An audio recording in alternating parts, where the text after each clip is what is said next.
Hello, everyone. Hi. Thank you for coming here today. My name is Otilia Baraboy. I am the co-president of the Ethnic Heritage Council, and I'm delighted to welcome you all at the annual awards ceremony of the Ethnic Heritage Council. This is the first time we come together in person since 2019. It is amazing to be able to do this, to go back to our normal programs and schedules. You've been listening to Dragi Spasovski, who is also one of our honorees.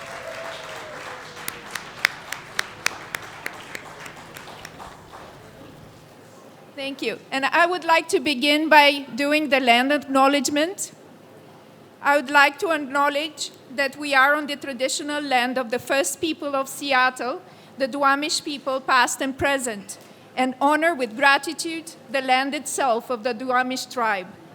It is important to note that this kind of acknowledgement is not a new practice developed by colonial institutions. Land acknowledgement is a traditional custom dating back centuries for many Native communities and nations.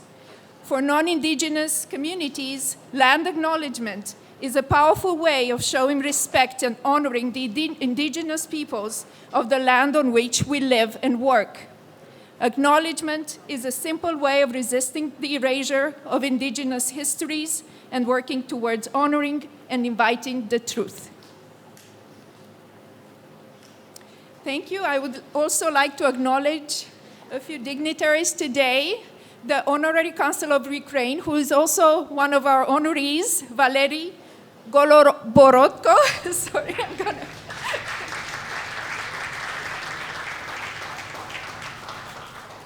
Thank you. And also Chieko Phillips from For Culture. I don't know if she made it. Not yet. Okay, but she's here with us. She's going to be here with us today. I would also like to introduce the Ethnic Heritage Council Board. They're kind of spread out everywhere. Jason Applegate, who is also Vice President of Outreach and Communications. Roseanne Royer, you all know her. One of the founders of the Ethnic Heritage Council. Emilia Dominguez, you probably met her at the entrance, also with Gail Engler.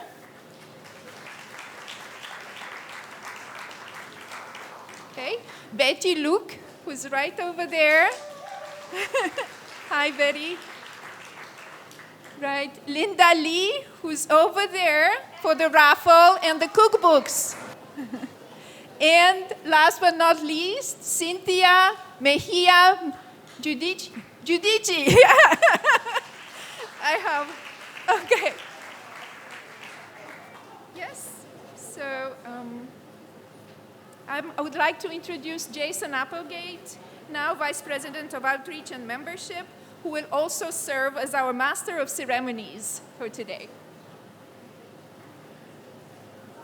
Thank you. Thank you, everyone. Welcome this evening. I have a few announcements as we begin. As Linda Lee was saying, we do have those raffle tickets on sale. If you go to her, you can purchase them, and you have the opportunity of winning this Thanksgiving basket that's in the corner there with all sorts of Thanksgiving things for your Thanksgiving celebration. Additionally, the proceeds, half the proceeds, you could win. That's part of the raffle there. So she takes your ticket, and at the end of the day, there's a pot of money, and half the pot of money you could win from the raffle. So please go see Linda Lee over there. Additionally, at that table where Linda Lee is at, there is the International Sister Cities cookbook that's on sale. The selling of the International Sister Cities cookbook goes to support the International Sister Cities programs in Seattle, and it's got in the book many different culinary dishes from around the world. So please, if you're interested, go where Linda Lee is holding up an example of the book there.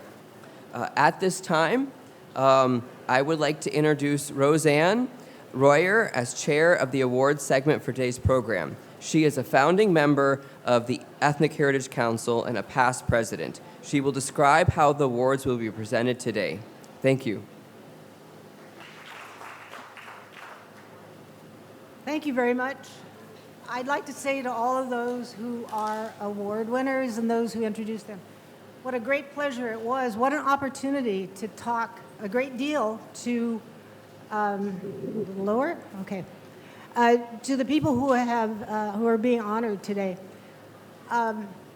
Before I say something about how these awards are going to be presented, I just wanted to say that I think we have in the room, I know about one of them, but at least both of them registered. The very first person who received an Ethnic Heritage Council award in 1983, after we established, you can imagine what great regard we had for her to be the very first one. She and her husband created the Filipino-American National Historical Society, and it is national. It's in the country right now. She's one of the revered people among us who does a lot of documentary work, and that is Dorothy Cordova is here. Stand up, Dorothy.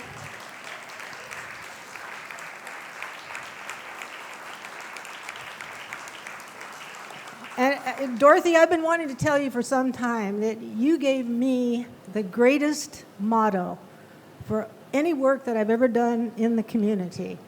And that is that Dorothy always said to us, don't ask me to come to any meeting unless there's going to be food there. I just totally agree with that. So thank you, Dorothy. I use it all the time as an excuse, even in getting together with family. I say, if there's not going to be any food, I'm not coming. So the other person, I don't know whether Ali San has arrived. Is Ali here? He is here? Oh, he is here. So there you are, one of the founding members, along with his wife Yasemin, who's also here of the Ethnic Heritage Council. He received the second one.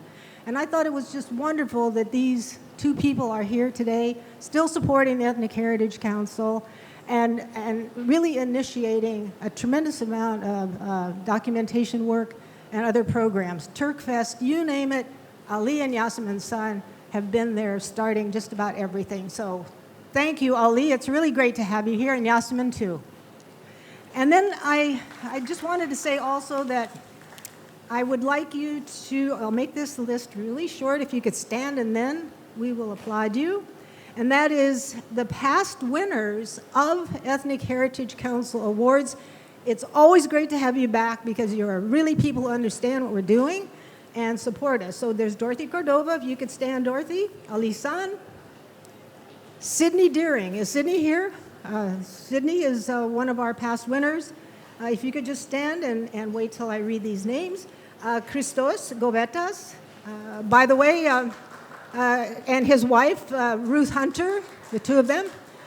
And we're very lucky to have their son, who's followed their tradition. He's learning all their music and everything, but he is our sound person today, and that's Bobby. Bobby Govetas. So Sue Isley, I think you're in the room. Is Sue here? You'll hear about her from Marta Horvat.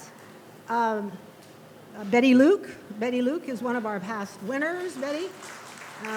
John Morovich. Is John here? John is a past winner. And Roseanne Royer, never heard of her. And then Mary Sherhart. Is Mary here? And, gosh, why am I having trouble reading my writing? Oh, last year's Spirit of Liberty Award, one of the greatest humanitarians working in our area who covers the Middle East, Rita Zawade from the Salam Museum in Seattle. Rita, yes, just incredible work. She was last year's winner. Delbert, you've won so many awards. I think you're losing track of it. We haven't gotten to you yet, but Delbert has done programs for us before. So I wanted to say the way that, is there another hand back there? Oh, Roger came. Roger Del Rosario from the Filipino community is one of our past winners. Great. Thank you. Ooh, who is that? Oh, Helen. Oh, my gosh. Helen Sablia from the Hungarian community. I think you were a winner of the Polakas Award. Is that right? Oh, another Spirit of Liberty winner there. Yes. Yes, and she is also the former honorary consul of Hungary. Oh my gosh, look at all these. I thought I had you all down. I can't see very well back there. What are they saying? Oh my gosh. The Irishman's Irishman, John Keane. Oh my gosh. Stand up, John. Can we see you back there? Oh, wow. This is the greatest guy in the world. Okay. Well, that very important thing to do. These are the people that keep the Ethnic Heritage Council. Over there. Oh, Jan, that's the name I couldn't read. You know, whenever I write your name, I can't read it. Joanne Rudo. Yes. Okay. Has everybody in this room won this award? Feels like it. So let's get started. Jason, I guess you're back on stage, and thank you very much.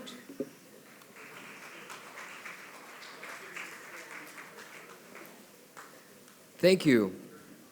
We will begin with the award presentation to the musicians whose music you've heard already this evening, a co-recipient of the Gordon Eckful Tracy Memorial Award.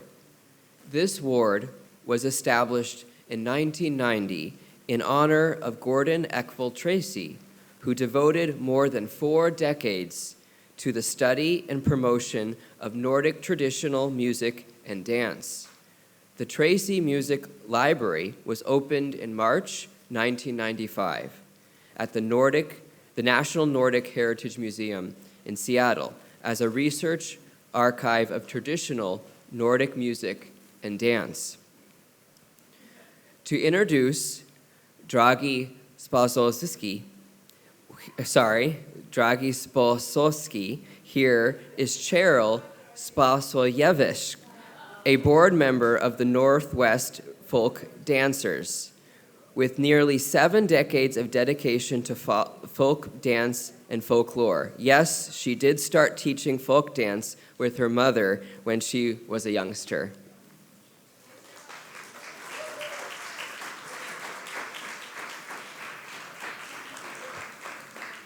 Yes, actually, I started folk dancing when I was 7 years old. More than 70 years ago. I'm very honored to present Dragi Spasowski. We first met in 1968.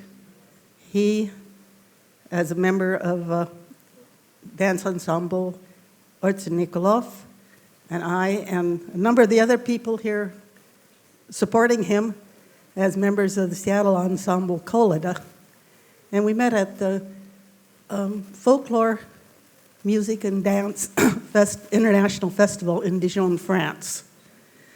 The relationship was immediately made and continued all these years, both here and in Europe.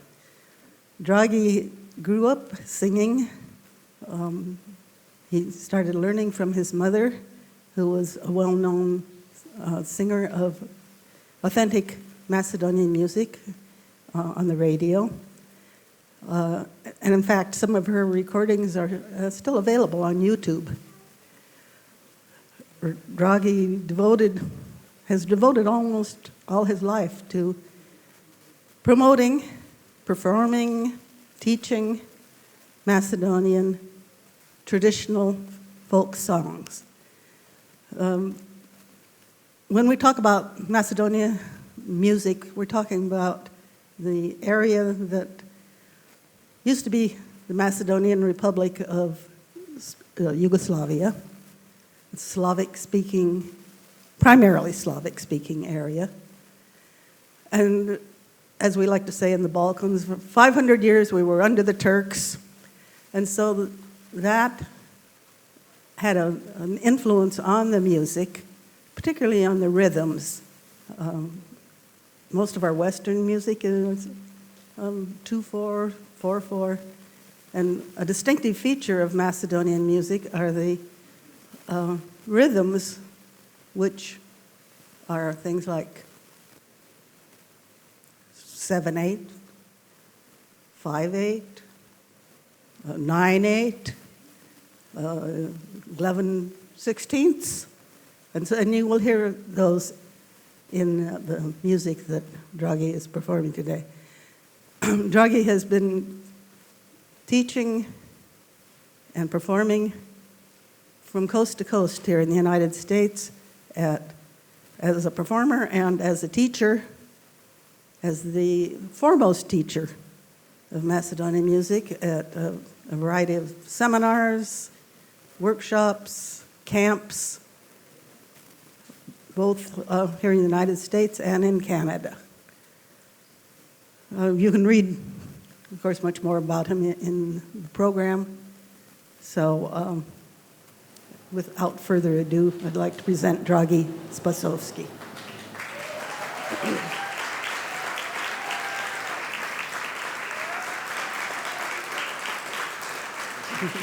I didn't know how much you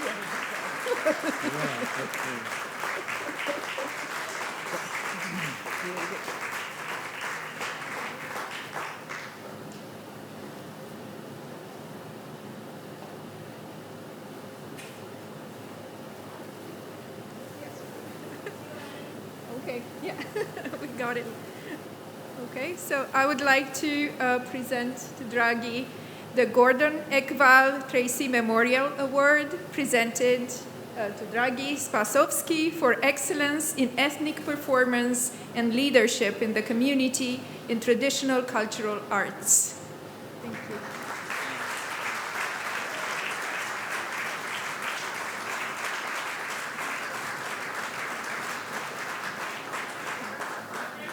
Picture, okay.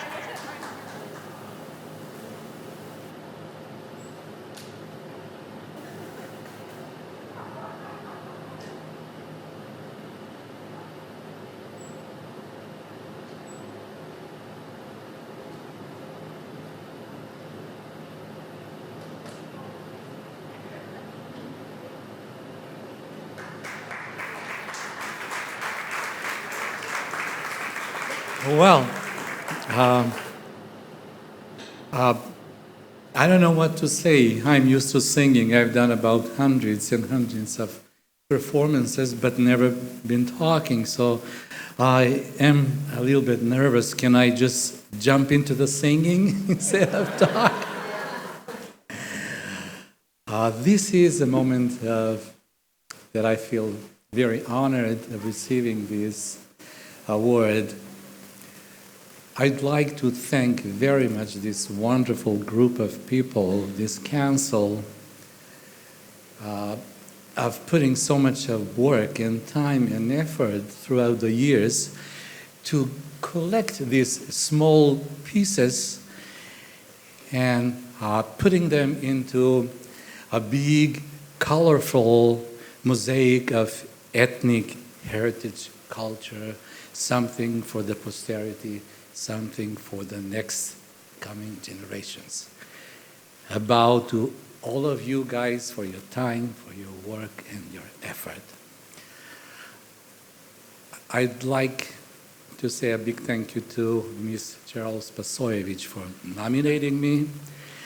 A thank you to Ms. Carol Silverman, who's not with us today, professor from the University of Oregon, to Mr. David Harris, an ex-dancer of Ensemble Koleda, for supporting the nomination.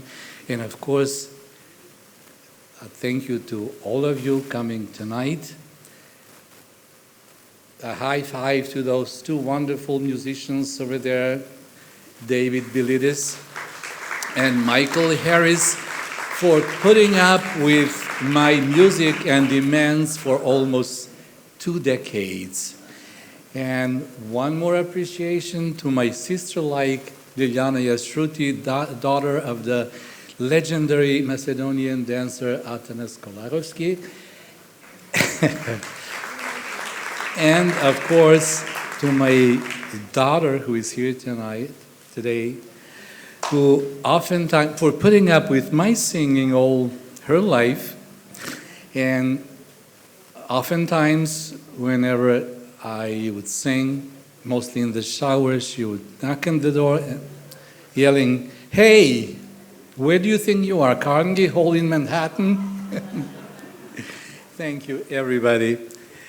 This is a token of appreciation of my work, but I see it as a challenge, a new challenge to me, a new vow to continue to go on, keep on going, digging into the well, this deep, endless well of a rich Macedonian folklore, to keep preserving it and presenting it to you. As Cheryl said, my mother was my master teacher since the day I started talking. And she herself was a recording artist and singer for Radio Skopje in Macedonia.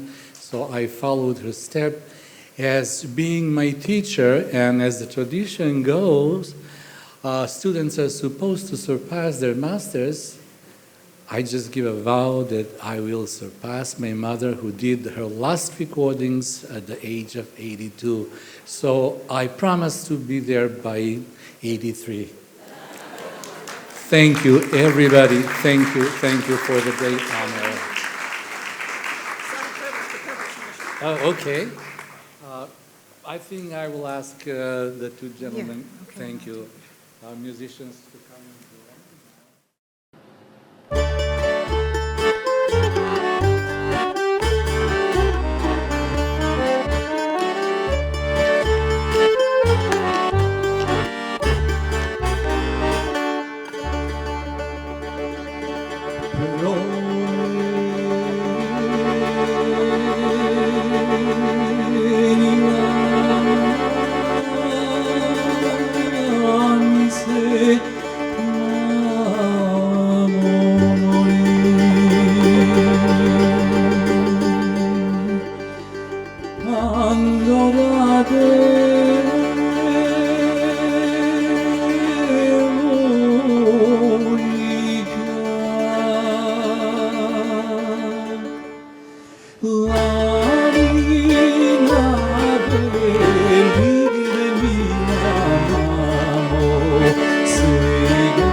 We are now very pleased to present the first co-recipient of EHC's Spirit of Liberty Award. This award was established in 1986 when EHC sponsored a 3-day festival at Seattle Center and established the naturalization ceremony that continues to this day. To present the Spirit of Liberty Award to Marta Horvat, here is Daniel Takas, President of the Hungarian American Association of Washington. He will be joined by Derek Petrin.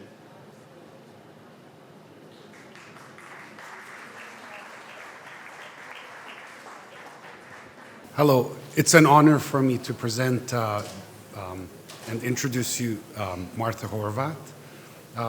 Just a little bit about Hungary. I just looked up the stats. There's 25 million people Hungarians around the world. 10 live in Hungary, and the rest are all around. What happened is we had turmoil, similarly what's happening right now in the world. A lot of the Hungarians left. We're very proud people. Like we love our food, we love our culture. We're opinionated, etc. But unfortunately, when we left the country, there's not too many, places to find friends, to celebrate culture, etc. Thankfully, Marta came to Seattle in '66. Life brought her to Seattle for us. And then in '84, she established the Hungarian American Association of Washington. She started with coming up with a newsletter. She started a school. She's one of the founders, so it's a school, and then also the dance group. Some of the members, some of these tables represent her family and some of the other founders and then helpers for here. The Hungarian Association is still thriving. We're still a small community, but we're thriving, and it went through multiple board members, etc. And Derek and I represent that. So on a personal note, Marta has 3 kids, and they are all here. And then she has 3 grandkids. And she often comes out to the events all the time. She participates still. She's a very active member, and she's proud. And on Facebook, she celebrates her young one, her young grandson right now. this is a little bit about Marta. And I want to share a bit of a more personal anecdote about my more recent relationship with Marta and how it demonstrates that her contribution to the community is ongoing and has been intergenerational, and I think she really does embody the spirit of this award. So my mother is from Hungary, and I was very proud of that as an identity, but it was really kind of just, oh, I'm Hungarian, and not much understanding of actual Hungarian culture. When I was growing up, we did, for a couple of years, participate in one of the dance groups that Marta was partially responsible for founding. But it wasn't until several years later when I moved back to the area that an alumnus of my university introduced me to her friend, who turned out to be Marta's son-in-law. When we met, he mentioned that his partner's name is Tibor, and I said, that sounds like a Hungarian name. Any chance that your partner's Hungarian? And it turned out that there was a very direct connection back to the dance group that I was involved in. I asked my mom, and she said she was connected with Marta on Facebook, and they were still regularly friends and interacting. I ended up spending a lot more time in George and Tibor's home for social events, and Marta was frequently there. And she expressed a desire to start a conversation group with some people she knew, including me, who were studying the language. And then COVID happened and kind of interrupted that. But she and my mother and I ended up doing a weekly conversation group. And through that, I grew much closer with my mother, but also developed a much stronger sense of actual Hungarian ethnicity and an understanding of the culture and sense of belonging in our trips to markets to get Hungarian food and talk about current events and her and my mom's childhood. She pressured me to join the board, and over the past year, I've been increasingly involved with the Hungarian community and found in that group really a sense of belonging that was very important during the pandemic. And so I'm just incredibly grateful that even 40 years later, Marta is bringing people into this community, even if their connection is not immediate. And that I am just one of the latest recipients of that gift of connection and community. And I'm very grateful that I have gotten the opportunity to know her. Thank you so much.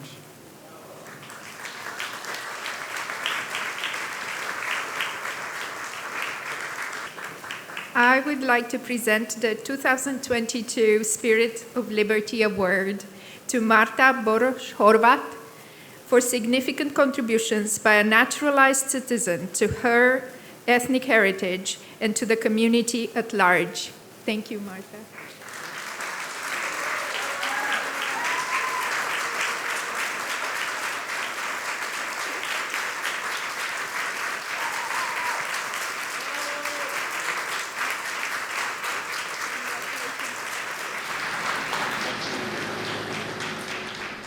I have a prepared speech because otherwise I would stumble on my words.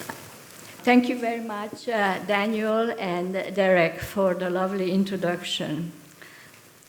I also want to thank the Hungarian American Association of Washington for recommending me for the Spirit of Liberty Award, the Ethnic Heritage Council for awarding it to me in recognition of my 40 years of volunteer work on behalf of the local Hungarian community, and to each of you here for coming to recognize 6 of us being honored by the Ethnic Heritage Council. I was genuinely surprised by the news of this award, even though I've done a lot of work to establish and grow a local Hungarian organization, as well as to build bridges between Hungarian immigrants, American-born Hungarians, and the larger community, but my efforts were never done with the goal of receiving personal recognition. Since receiving the news, I did a little poking around on the web. I found that in 1944, an American judge named Learned Hand gave a speech titled Spirit of Liberty. In this speech, he said, "Some of us have chosen America as the land of our adoption. We sought liberty, freedom from oppression, freedom from want, freedom to be ourselves." Judge Hand's words resonated with me. When I married my Hungarian-born American citizen husband, he made it possible for me to leave behind communist dictatorship and to gain freedom from oppression and freedom to be myself. I now had the opportunity to dream big and have my dreams materialize. With a growing family, one of these dreams was to have a Hungarian community around us, so that my children could realize that there were many Hungarians living in the greater Cielo area and to develop a love of their heritage. I firmly believed and believe that the Hungarian culture and traditions are just as beautiful and rich as other nations, and we Hungarians can add to the patchwork of American life, the life of our city and state, a valuable and colorful patch or a piece. Today, we would refer to this as the importance of diversity in our democratic society. I long to have my fellow Hungarians united into an organization of our own, and to have us become visible in the multi-ethnic life of Cielo and the state of Washington. In 1983, I met Sue Isley. She's right over there. I'd like you to take.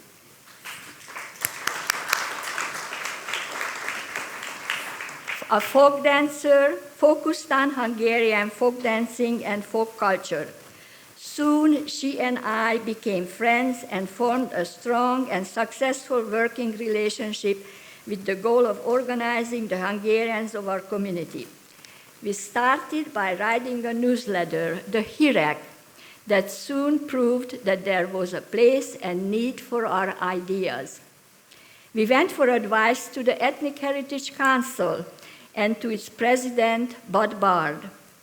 On his suggestion, we formed a steering committee, got some help with writing our bylaws to form a nonprofit Hungarian organization, and in writing our articles of incorporations. In 1984, the Hungarian American Association of Washington was founded, and at its first membership meeting, I was elected as the first president.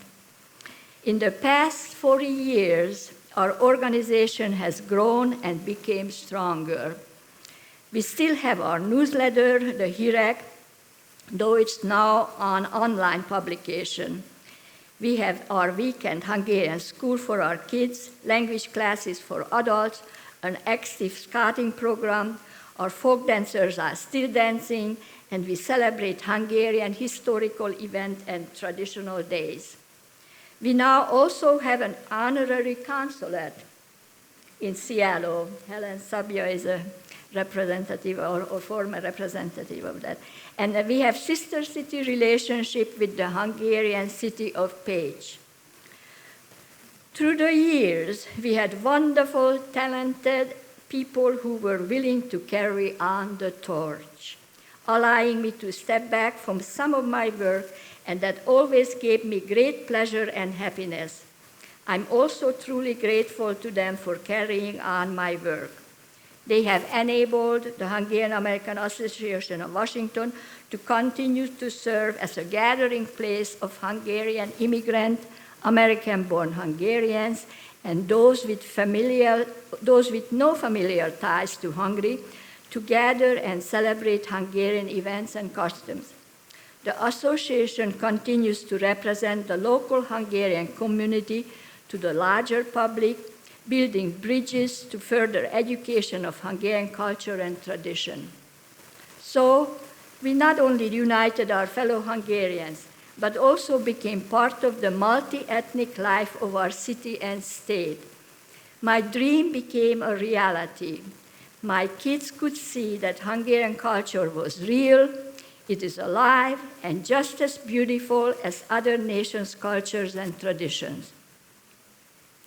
We Hungarians became visible participants of ethnic events, such as the Council's Ethnic Fest, which later became World Fest, Cielo Center's Children Festivals, the Northwest Folklife Festival, and many other happenings in our city and state. As I mentioned before, we also had help from the Ethnic Heritage Council, this wonderful umbrella organization of numerous ethnic groups. I am forever grateful for their help and support. In closing, I want to thank my family, especially my children. Here's some of them.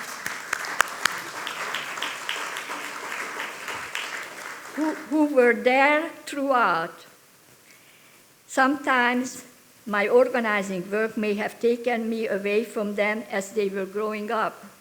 Many times they were involuntary volunteers that I relied upon to assist me in my work. So I want to share this award with them. Would you stand up? My three kids, would you please stand up?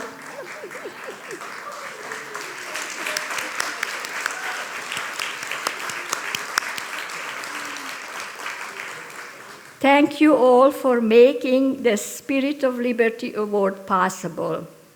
God bless you, and God bless America. Thank you very much.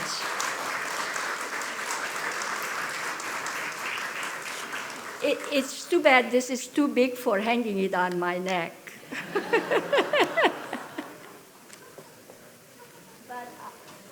But I will treasure it.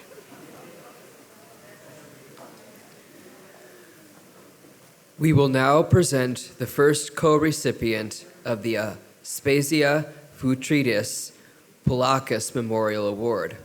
Aspasia was a highly revered founding member of the Ethnic Heritage Council, who initiated several programs and whose unexpected death robbed much energy and inspiration from EHC's members. To introduce our honoree is Betty Luke, a founding member and current board member of the Ethnic Heritage Council.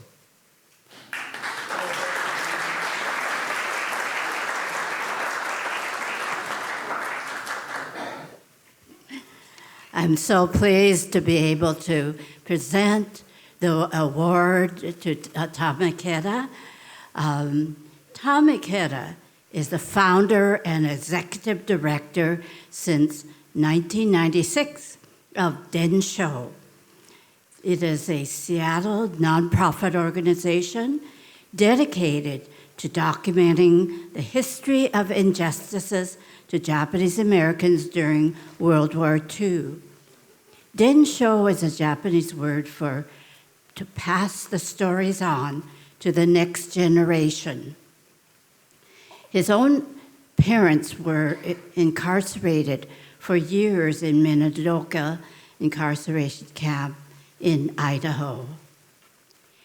Densho set out to make this history accessible and possible to the general public, and based on thorough research, extensive interviews to educate, preserve, collaborate, and inspire action for equity.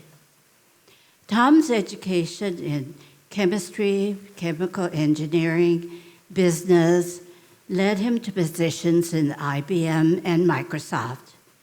Each of these disciplines, work experience, gave him tools to create and lead Densho.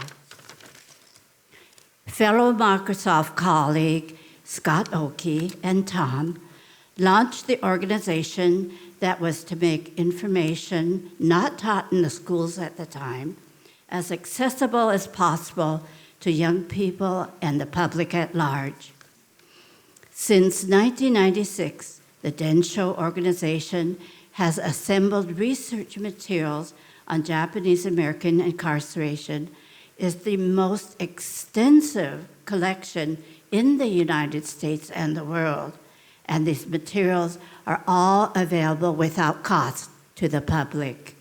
I mean, literally, the collection includes over 1,000 oral interviews of those that were incarcerated, and it has tens of thousands photos, documents, maps, and artifacts, and it just continues to grow. Densho has received numerous awards for the research and generous sharing of their knowledge in preservation of locally and nationally. It includes teacher training that was conducted in different states. I have heard detractors say, teaching this subject is teaching kids to hate America, but the opposite is true. Instead, teaching kids about loving America and loving it so much so that mistakes are not repeated. This approach is in line with the Jewish teaching about the Holocaust. Tom and Densho staff have spoken out publicly in support of immigrants and other groups facing racism and bigotry, and they have provided extensive related resources, educational materials to promote equity and social justice. Tom has poured his heart into Densho 27 years. Just 3 days ago, Densho held a virtual gala, and there was a heartfelt passing of the torch to the new Densho director, Naomi Oswald Kawamura. Densho will not lose guidance from Tom. He will stay on as an advisor. And so let's thank Tom for all this tremendous work he has done and welcome him to the podium.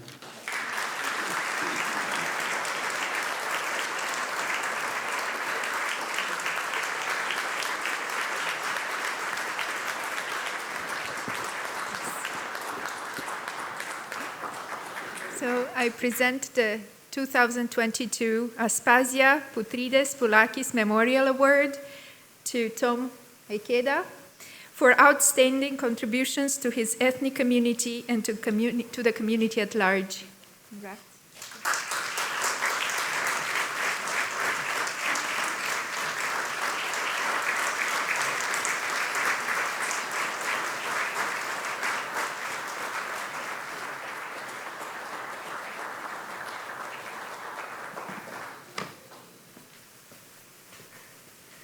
Wow, Betty, that was an amazing introduction. I think it's probably one of the best introductions I've ever had. so thank you. And thank you also to the Ethnic Heritage Council. Betty, when you were describing sort of my background, I was a little embarrassed about all the professional and business, because I got to tell one quick story. Because I saw two gentlemen here that I haven't seen in like over 50 years. As a kid, I played football down at the Rainier playfield, and there are two of my teammates who I was talking to Buddy Williams, who's the director of the community center. So he's kind of hosting this, and he reminded me of a game we played, Booney, 54 years ago. University of Washington, we're like 12 years old, playing for the city championship. And Buddy actually had the story wrong. He recalled me catching a pass, and he thought I scored a touchdown. It was like this amazing, our team was a really strong running team, and so I was a tight end. And so my job actually was a blocking tight end for Teddy Jackson usually. And so I would set the end, and Teddy would do all these end runs, and that's usually how we would score. But for whatever reason, they called a pass play. It was probably one passes I caught all season. Husky Stadium, caught the ball like on the 20-yard line, and had like this, and the guy went for the interception, and so he fell down, so I had this clear path all the way to the end zone, and like 10 yards ahead of everyone. But embarrassingly, I got caught from behind, like about 10 yards away from the scoring, and felt really, really bad because it was a really tight game. But then Booney, I think you were the one who actually scored that touchdown after that. So it's amazing how I can remember these things because I felt so bad. But Booney scored like 2 or 3, and you ran it in, and it was like a counter play, and so yeah, it's just amazing. But the reason I told this story when I walked in this room is just the feeling of community. I mean, people that I've seen. I mean, I grew up with as a kid. The music, the different communities. In the Japanese American community, I'm known as kind of the story keeper. Betty mentioned that we've collected over 1,000 oral histories. I've personally have done over 250 oral histories. And so I'm someone who is really like involved with stories. And as I look around this room, I just know there are just so many stories. And I have talked with several people from the various communities wanting to do the same thing, collect their stories, because they're so much part of the history of that community. But what I would share is some stories and how they relate to today. Because when you do so many stories, you start seeing these patterns. And I think it's really important to remember these, especially I think from the Seattle community. I just talked about my football days over 50 years ago. But something that came out when I interviewed the Japanese American elders was what it was like to be a person of color growing up in Seattle. The dozens and dozens of stories I heard from Japanese Americans growing up before World War II and what they were confronted with. One story, my wife, Sarah Yamasaki's here, and her father told me the story, growing up in the South Park area of Seattle with the Italian community, and they're down at the Pike Place Market. It's a hot summer day, and they go to the Crystal Swimming Pool, which is on 2nd Avenue. And that's actually interesting for some of you probably is that's the site of the Holocaust Center right now. It's the same building, and that's the old Crystal Pool. But my father-in-law, when he went there with his Italian friends, the Italian friends went up there, they paid their admission, they walked in, and they came to Sarah's dad, Frank Yamasaki, and he's like 12, 13 years old. And the guy at the door just looked at him and says, "No, you can't come in. You're not welcome here." And that was like Frank's first, touch of, kind of this discrimination and racism. And so that's something that, in collecting these stories, something that really came through that I think people can feel. It's just, being rejected, not because you did anything, but just the way you look at it. So that's kind of this constant theme that I've seen in a lot of stories, especially when I interview people of color. This fear of the other, xenophobia and racism. Another theme that came up was, we have in our country, and people have talked about, God bless America and all those things. And I am a proud American. And one of the beauties of our country is we have these laws, the Constitution and the rule of law to actually protect against our kind of worst traits of racism and things like that. But what we know is those things fail us. It recalls a story of Gordon Hirabayashi I interviewed. During World War II, he was a student at the University of Washington. He was kind of like one of those really good students, student leader. And what they had done was they had put a curfew on Japanese Americans. So they had to be in their homes by 8 p.m.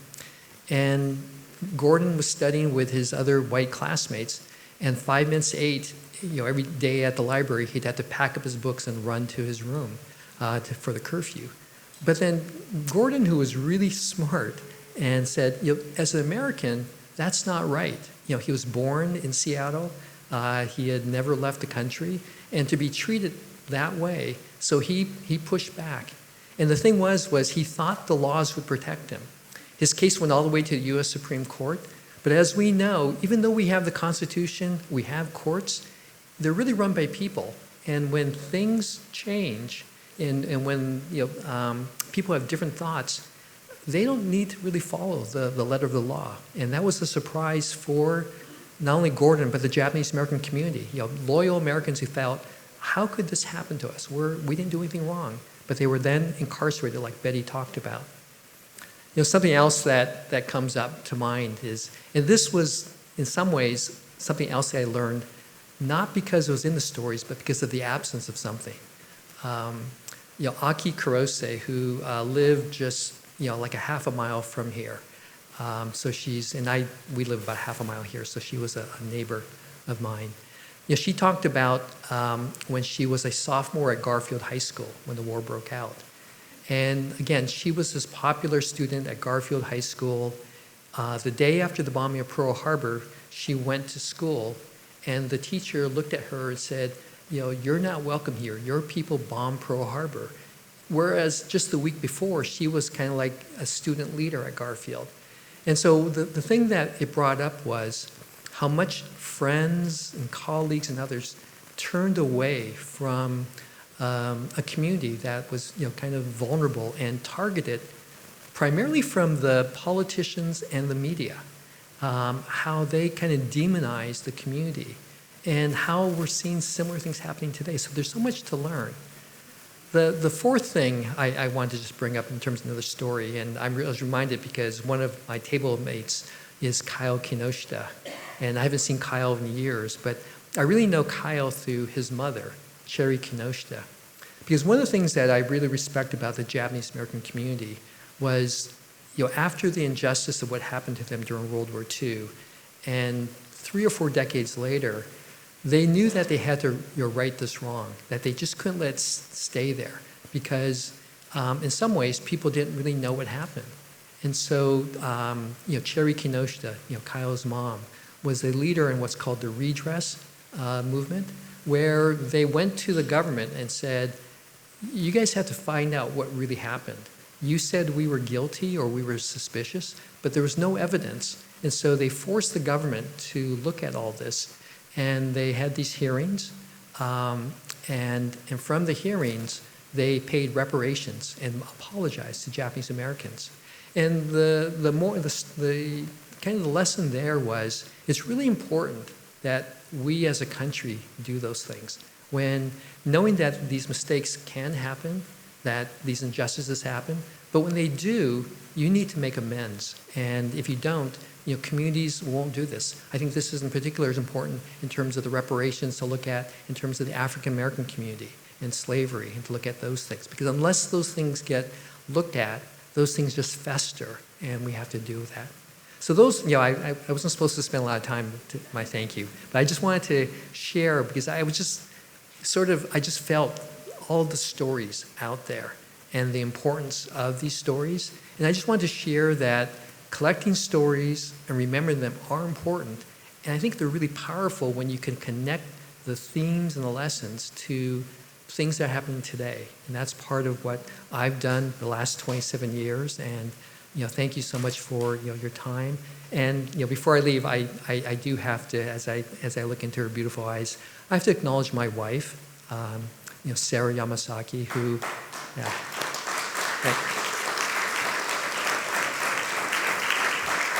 Thank you, Booney, for starting that. It's so important in terms of the people who get these awards. Yes, we put so much time and effort, but it's oftentimes the people who support that are the ones who really deserve the award more than anyone. So, Sarah, thank you so much for these last 27 years, not only for the support, but the sacrifices that you made for me to do this. And so thank you so much, and thank you all.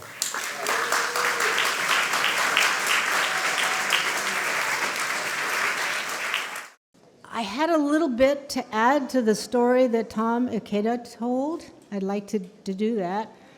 Because he mentioned Booney, and I don't think you all know exactly who Booney is that he referred to. So Booney is Delbert Richardson. So Delbert, could you stand up again just so we can see you there? Yeah. So I haven't asked Buddy about that nickname, but when I came here to talk with Buddy about the facility, when he heard that Tom Ikeda was one of the award winners, he said, "Oh my God, I haven't seen him in years." And so the very next, probably that afternoon, he emailed me that football picture of those little leaguers, the Pee-wees,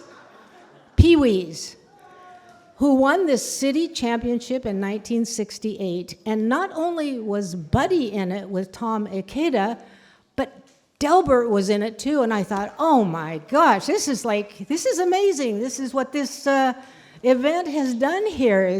And they went to different high schools, so you can live in the same city, right? And not see each other as often as you would like to. But look, that picture had 3 people who have been remarkable in this city. Buddy is running the center, and he's a leader at First AME Church. Tom, you just heard about Tom, and you know what I'm about to say, Tom really does carry out what you were saying to all of us, the richness that's in the room. Time is now to get the stories told. The 3 of them were on that team, and it did win the championship. And I thought, wow, they're still champions. They are still winning. They're still doing touchdowns. These guys are just amazing. And it just, when you think about, and Joanne Rudo, who's sitting over here, said, my kids went to school in this school, and I remember coming and watching them do things on this stage. That's the thing that's so much fun about it. But I did want to say that, in the confusion a little while ago when everyone over there was saying, they were saying Delbert's name, I just wanted to say that I was a little bit confused because we specifically have not awarded Delbert, who is, worthy of so many because of exactly what he's doing right now that we need so desperately, especially in this really divided time in the country. And that is that he's probably been to just about every school in the city. He has a national reputation for bringing out what he calls the unspoken truths. He goes back and puts the story of slavery into the great context so that everyone can appreciate that this is not a simple thing. It has a very long, it has a context that really helps to explain a great deal. So he's in the classroom, he's in the community, he's highly awarded nationally even for the work that he's done. So I just wanted to say that at that moment I didn't have a chance to say that about Delbert. He's done programs for us. We had him at one of our roundtables. It was just excellent, explaining what Juneteenth is all about, why it's really important. So I did want to just mention again that those 3 guys, it's just, I would never have known about that picture. I sent it to a reporter saying, don't you want to do a story about this? Well, that didn't happen. But you know the story now. And so anyway, I just wanted a special welcome to Delbert because he is out there every day trying to get the truth told. So thank you very much.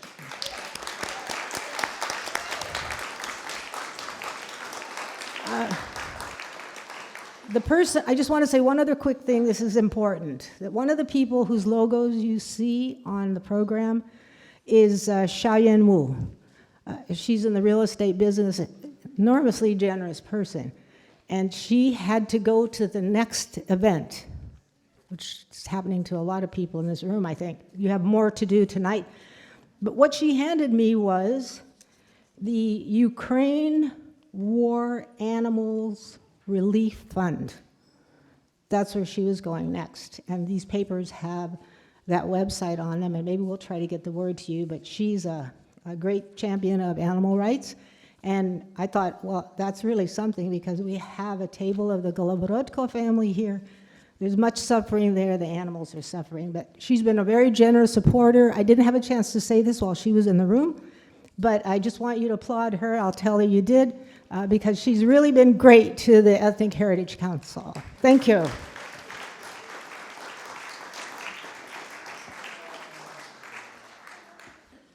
Thank you again, everyone, for joining us today. You have met 3 remarkable people already and will now meet the other 3. To present the second co-recipient of the Aspasia Polakis Memorial Award, we welcome Minnie Collins, a longtime colleague of our honoree, Dr. Georgia McCade. Minnie Collins is an award-winning English professor emerita, the author of The Purple Wash, Palm Power, Hearts in Harmony, and Seattle's historic Liberty Bank Building Apartment Commemoration Plaques. I now turn it over to Minnie Collins.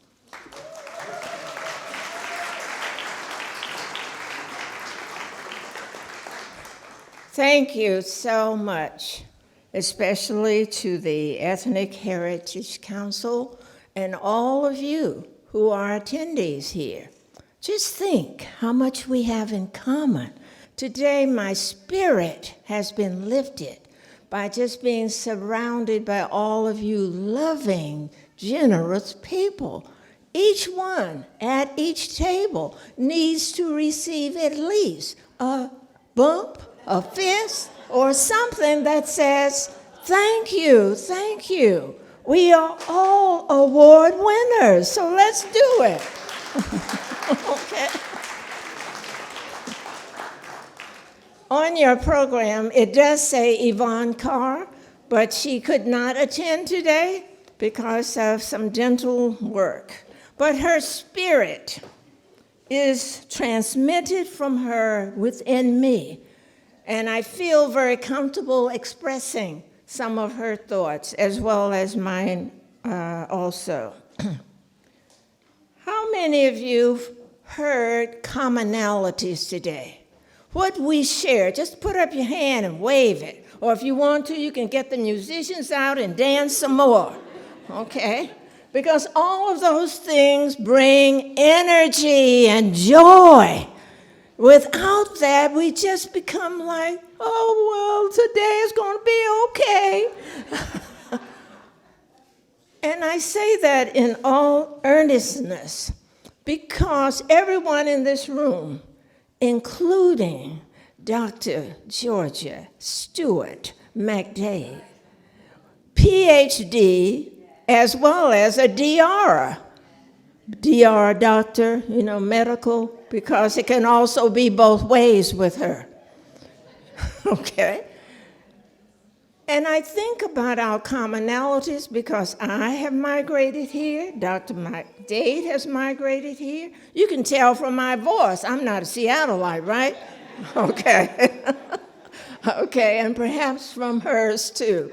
And in this room, there are so many of us who have moved around the globe, traveled around the globe, and in turn we bring a richly, deeply fertilized history of storytelling that we can accompany with art and music and dance, and on we'll go until we're all just jumping in the streets, having a lot of fun.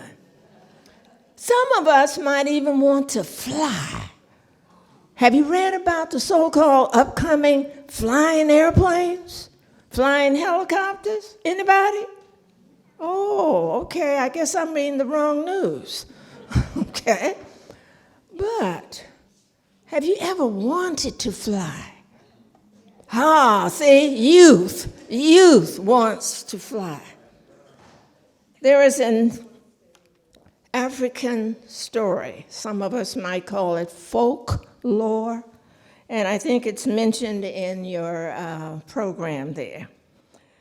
It's a story called When People Could Fly.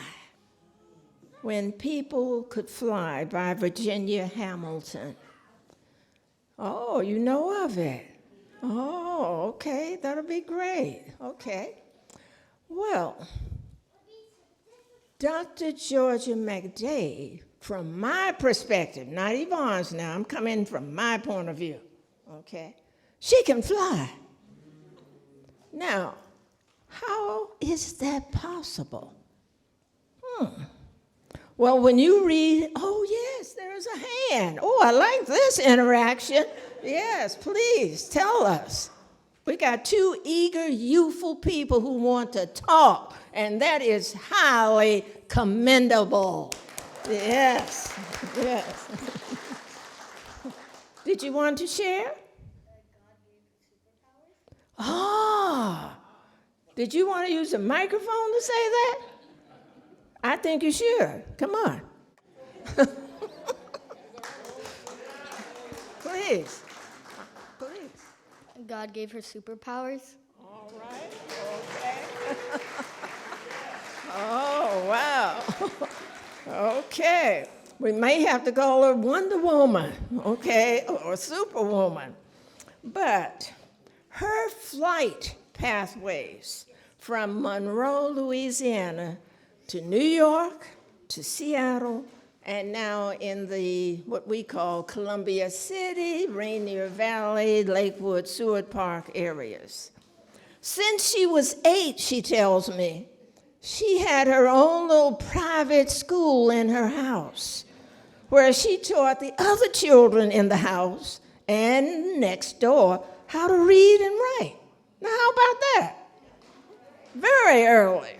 You see, she was testing her wings, trying to figure out, do I want to go north, south, east, or west?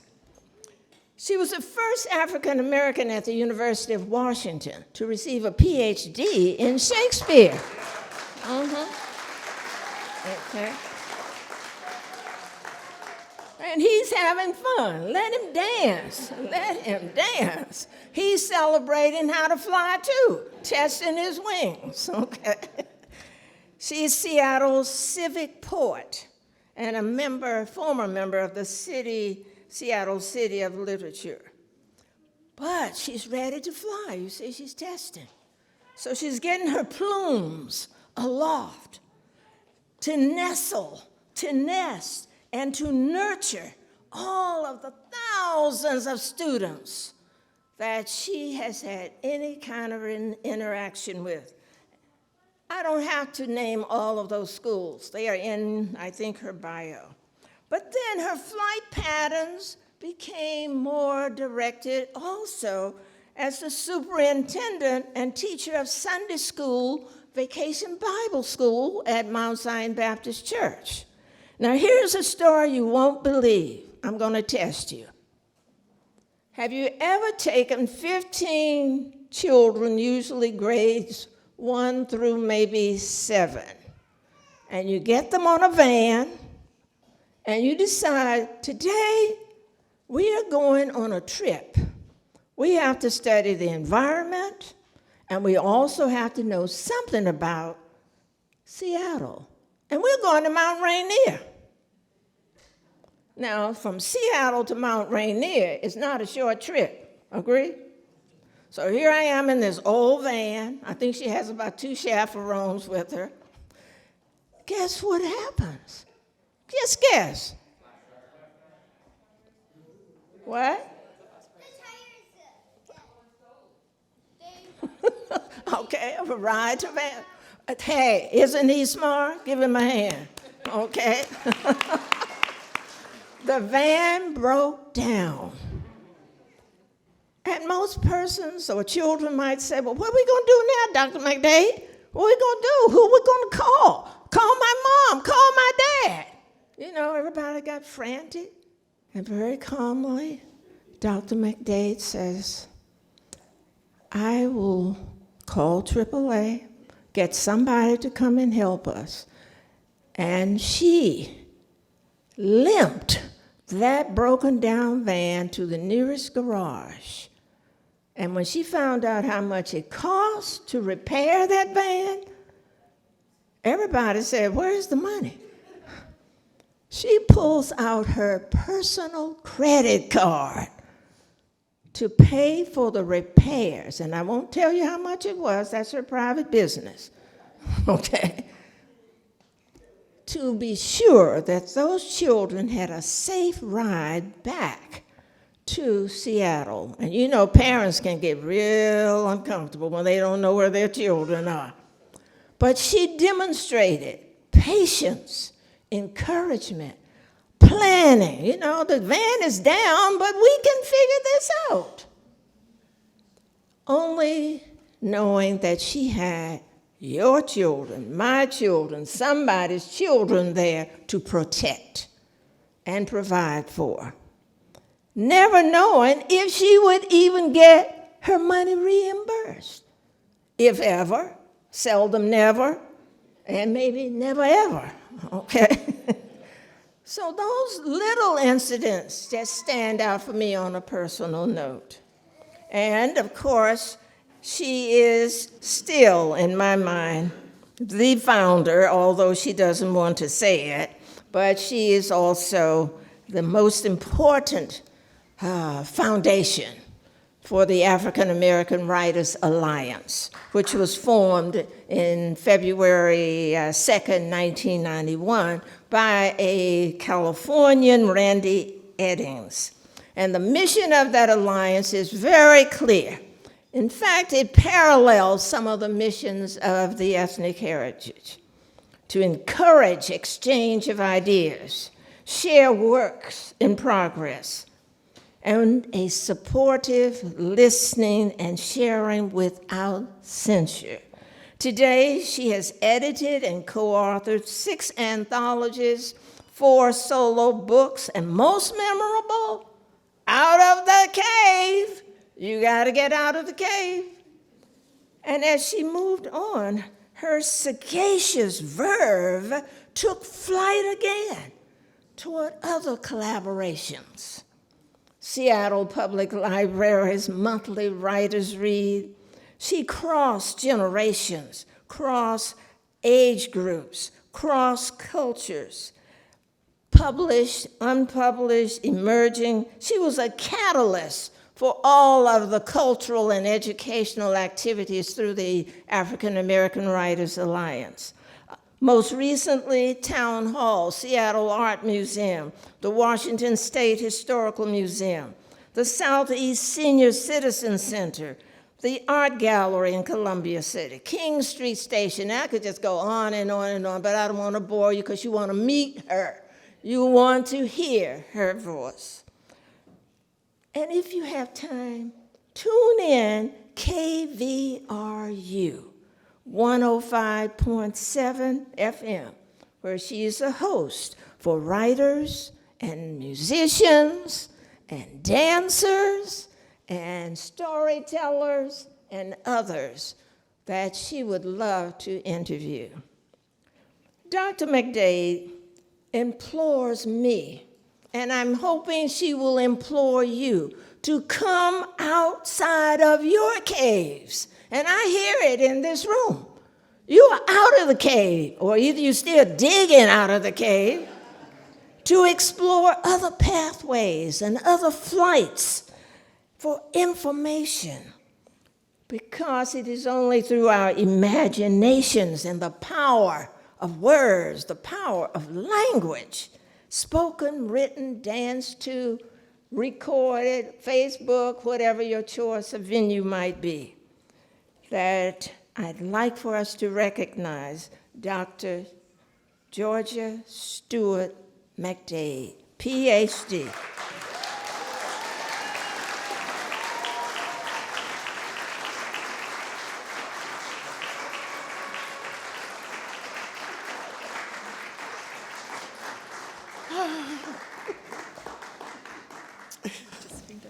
So I would like to present the 2022 Aspasia Putrides Poulakis Memorial Award to Dr. Georgia McDade for outstanding contributions to her ethnic community and to the community at large. Congratulations. Thank you so much. Thank you.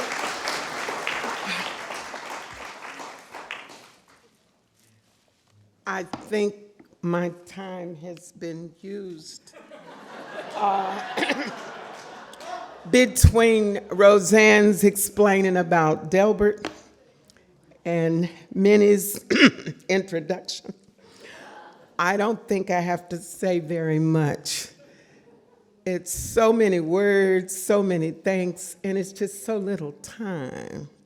So very little time. People fuss at me about being in a hurry, and I remind them that regardless of how long we're here, it's not very long. Roseanne wants me to say something inspirational. And I am grateful that you've given me this award. And Minnie took so many of my statements, considering we didn't talk about this, because I have a feeling that just about everybody here could have gotten this award, or one of them. My guess is that we belong to a special group of people. It's not everybody who gives the time, the energy, sometimes the money, whatever, to make these kinds of programs a reality.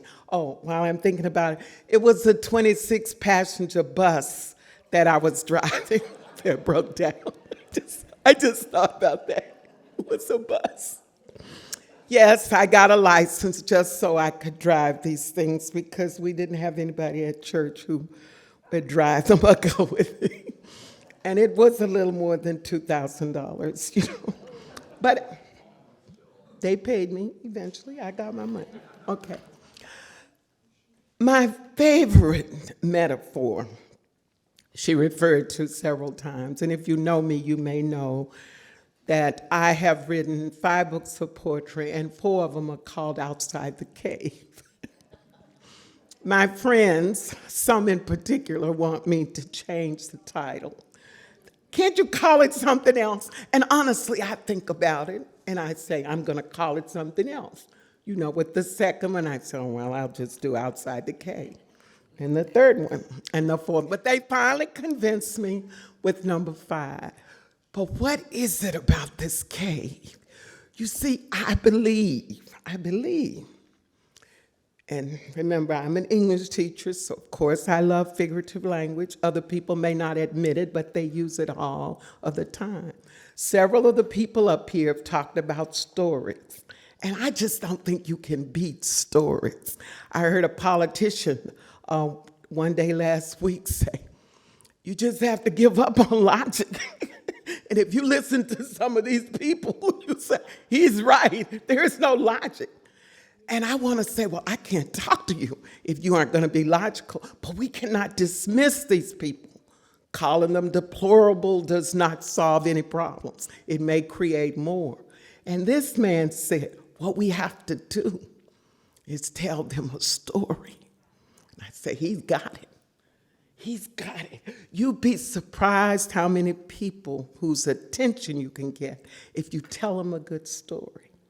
Now, some of you in here probably know about Plato's Republic, right? Don't know? Okay, see, I have some witnesses. Okay, I'm feeling better now. Well, what I love about this allegory of the cave is how it can fit in so many places. My theory is that our first cave is in Mom's tummy. That's a cave. And I am convinced that when Daddy is told that there's going to be a baby, he picks Mom up and twirls her around, and then all of a sudden stops because he thinks he might hurt Mom or the baby, and he gently puts her down. You're going to have one kind of life. But if when Dad is told and he says, whose is it? Or it ain't mine. Or I'll pay for the abortion. Then you have another kind of life. What's so amazing to me is how many of us come out of these regardless and do really well. All of us don't. But there's a certain cave. Your family is a cave, your neighborhood, your high school. But we didn't have anything to do with our being here. Do you realize that? None of us got to choose who we were in the beginning, Why USA, Seattle, as opposed to Timbuktu or Bangladesh? But will you admit that it makes a difference? It makes such a tremendous difference. Not one of us got to choose the color of our skin. I just don't understand why people write me off because of the color of my skin. They don't know a thing about me. But if you just come outside that cave, and I don't care how luxurious it is, I don't care how sparse it is, if you come outside that cave, you find there's just so much of the world to see. I believe people in groups such as the Ethnic Heritage Council are people who come outside their caves. We love being in our particular groups. I love the African American Writers Alliance. I have so many dreams for them, and sometimes I'm a little disappointed, but I love that group. The people who nominated me from Mount Zion Baptist Church and Tacoma Community College, I love those people. I respect those people, and I know they love me. That's one thing I know. I am well loved. Now, I know some people think they may be boasting, but I'm just stating a fact. Because there's some people out there who are not well loved, and it shows up. It shows up. But if you come outside of your cave, and you meet some of these people, forget about logic, but just tell them a story. You'd be surprised how many you could get to see the world your way, because that's what we need now. We need some more people who will get other people. I have all these friends, or a number of friends. You know, some of my best friends are white, you know. And they'll say for Thanksgiving and Christmas, we don't talk about politics. And for a long time, I didn't say anything. But now I say, well, hey, if you don't talk about it, who's going to talk about it? Because those people aren't going to come in contact with me. They're going to hear my story. You know that. So if you can't explain to them how terrible some of the things going on in our country are right now, who's going to explain it? Who's going to change the story? I think groups such as this will change the story. And I am depending on groups such as this. The first time I worked with people in voter registration, I was 14 years old. I was a ninth grader the first time I heard the word gerrymander. And we, my classmates, we knew we wouldn't have to worry about gerrymandering and voter registration, or I shouldn't say voter registration, it's purging the vote. Do you know how many people have been taken off the rolls? And they don't know they've been taken off the rolls. They aren't gonna find out until they go vote. Do you know what a provisional ballot is? It's very, well, what? You're pacified because they let you vote, but what you don't know is the vote doesn't get counted almost ever. So we have to work on these kinds of things, and we can make the world the kind of place it ought to be. I operate under something that most of the world's religions use, and that is to do unto others as you would have them do unto you. If we could just get more people to do this, we could change the world. Now, don't go for 100%.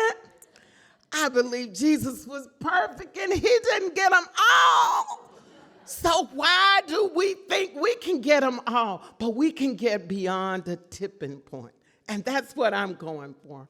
I want more people to stop the gerrymandering, the purging, whatever is preventing any one of us from having the full citizenship of all of us. Because it is possible. We can do this. And this group, the EHC, contributes and contributes greatly. And I thank you very, very much. Oh, she wants to. I'm sorry. Thank you. Oh, you want the flowers? Okay. Okay.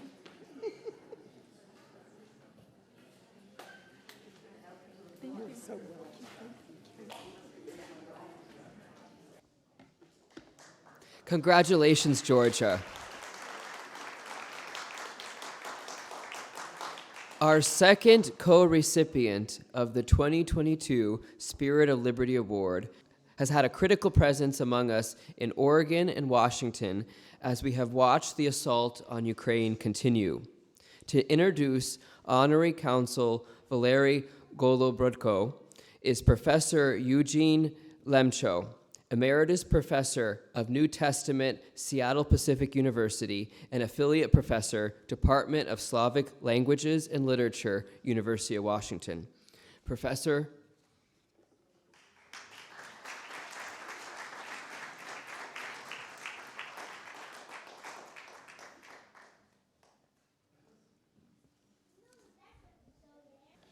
It's a real pleasure to join you today for this afternoon of celebration. Thanks go to the Ethnic Heritage Council for the opportunity first to nominate and now to speak on behalf of my friend, the Honorable Valery Holoborodko. That's the way we say it in Ukrainian, beginning with an H and inserting a soft sign before the K. Now, the reason I know this is because my grandparents, who immigrated to the U.S. before World War I, in 1910 and 1913, maintained the language, as did my parents. I'm delighted also to be reunited with Val's dear family, whom I've not seen in person for over 2 years, and to meet baby Rebecca for the first time. Now, because Val's achievements are before you in the program and have been available online, I won't take my 5 minutes, my only 5 minutes, to repeat that information. Rather, I want to call our attention, however briefly, to the underlying values that make him such a deserving recipient for this particular recognition. Now, since we're celebrating the Spirit of Liberty, I'm going to take the liberty of suggesting that the Spirit of Liberty Award can also be thought of as the Spirit of Liberation Award. It's recognizing an attitude and action that goes beyond promoting Val's freedom and that of his and my ethnic group. Rather, I'm referring to attitudes and actions that free you and your group to flourish alongside of his and mine. Val Holoborodko embodies and enacts such a spirit of liberty, such a liberating spirit, and one clear evidence of this is his service on the board of the newly formed Friends of Bellevue Cross-Cultural Center on the East Side. Here, it won't be just Ukrainian culture on display. Instead, the artifacts and activities of other communities will be showcased.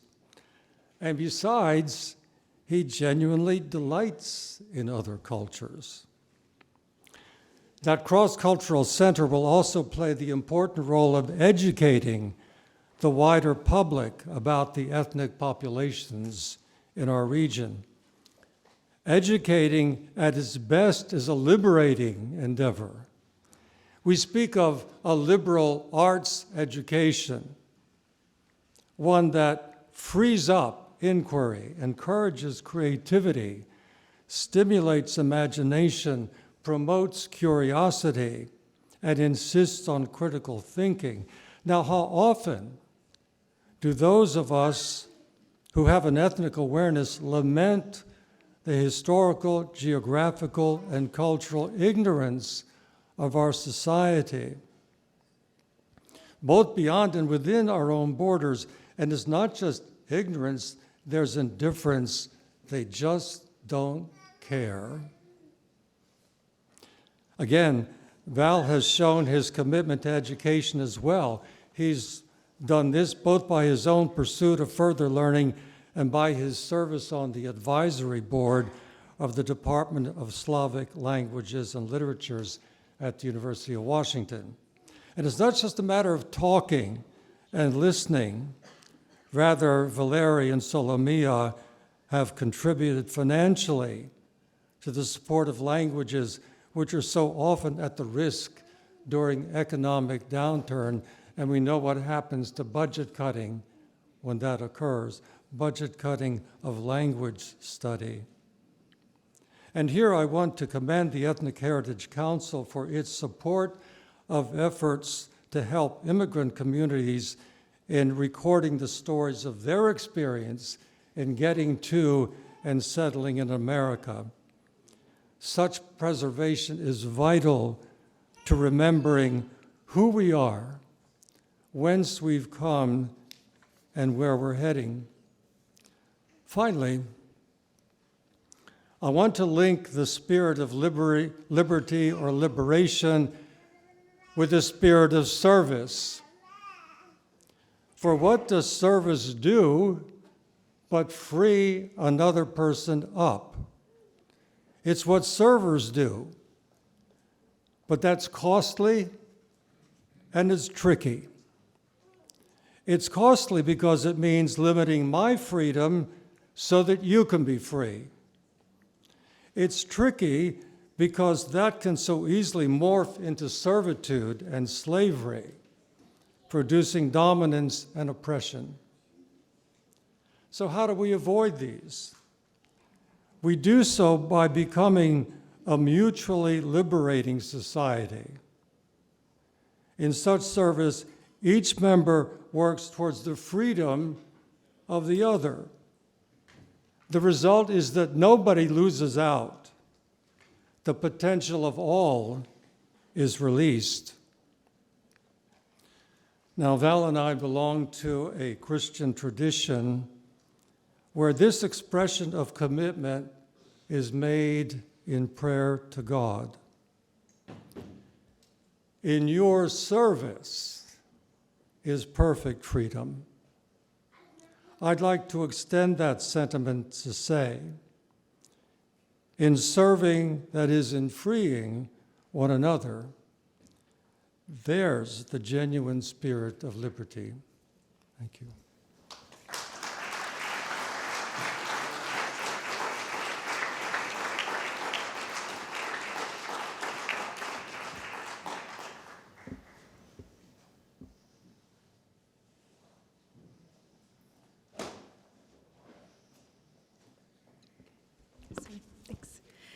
I would like to present the 2020 The Spirit of Liberty Award to Valeri Goloborodko for significant contributions by a naturalized citizen to his ethnic heritage and to the community at large. Congratulations.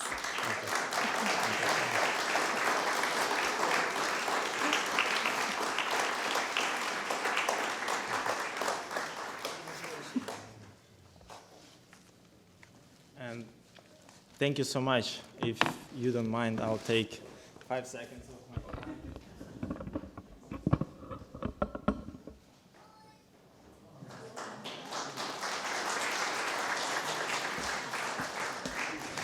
That goes to my mom because she sacrificed her years of life to bring us up, me and my brother, as people who love neighbors, as people who respect elders. And my dad is not here. He was supposed to be here, but he didn't feel good. So I'm grateful to them, and I'm grateful to my wife and to my kids for their support. Also, I would like to extend my gratitude to Ethnic Heritage Council and to founders, because of what you started, because of what you planted. years ago, we now are able to gather here. And I would like to say thank you to my dear friend, Jean. It is easier to work when you're standing on shoulders of pillars like Jean. Thank you for your wisdom and for your support and for your help and for always being available when I need your advice. Thank you. I also would like to say thank you to Helen Shabla. It is a pleasure to see her here, and it's been great to work with her as colleague and know her as person while she served as honorary consul, and now she's emeritus. It is good to see you. And I'm glad to see my friend Roman here, who found out yesterday about this ceremony and changed his plans to be here. But also I would like to ask you for a favor. If I'm not going to ask to turn off the lights, but I'm going to ask you to close your eyes just for a couple of seconds and hear sirens. Imagine hearing sirens and imagine feeling cold. That's what hundreds of thousands of people are experiencing right now. Liberty, independence, freedom. That is one of the vital values of humanity. It was for freedom that a tremendous number of people died for. Wise men, intellectuals, philosophers wrote about freedom. And people all over the world strive for it. Man's desire for freedom is a sign of developed societies. Rightly developed people value freedom more than their lives. And Ukraine right now is a country that is fighting not just for its territories, but for free life on its land. Ukrainians are proving to the whole world the value of freedom today as they did in the past, as we did in the past. Our national anthem says, "We are ready to lay down our body and our soul for freedom." George Washington said, "I'm absolutely convinced that no one should hesitate for a moment to take up arms in defense for priceless gift of liberty on which depends all good and evil in life. But arms, I dare say, are the last resort." Unfortunately, Ukraine right now in situation to use our last resort. Unfortunately, Russian regime and many people who support them do not belong to rightfully developed part of this world. They only understand the language of force. Over 86% support what Kremlin is doing right now. Over 86% of Russian population supports what Kremlin is doing right now in Ukraine. And do they have desire for freedom? Do they have understanding between free leadership and dictatorship, as well as understanding of free media and propaganda? I want to emphasize that this is the last resort that Ukraine have right now. And if we do not use weapons to protect ourselves and to stop terrorist acts of Kremlin regime, then there will be no other factors to deter the aggression. I would like to take this opportunity to say thank you to people of the United States and to people, to communities that represent European countries for protecting our common freedom. Your finance, your prayers, your weapons that are being sent to Ukraine, humanitarian aid, protect, and I would like to emphasize, our common freedom. There are three battlefields of humans' fight for freedom. First of all, the fight for freedom is happening on intellectual level. Enemy of freedom wants to take away our freedom by giving new definition of freedom. Enemy tries to misguide us and plant an understanding that freedom is the absence of any limits, borders, or restrictions. But in fact, freedom is awareness of boundaries, where our freedom ends and slavery begins. Therefore, freedom belongs to wise people who are ready to explore and establish the boundaries between freedom and slavery. Another battlefield is happening on the economic level. Enemy wants to buy our freedom. Comfort in exchange for values. As soon as we stop defending freedom, we set a precedent that clearly shows that we have greater values than freedom. I want to repeat here what I often say. To protect the freedom of Ukraine is to protect the freedom of every citizen of the free world. If a single dictator realizes that it is possible to encroach on other people's freedom and not to get a proper response and punishment from the world, then the whole free world will be in danger. That is why freedom is obtained by noble fighters who are ready to sacrifice comfort but remain true to their values.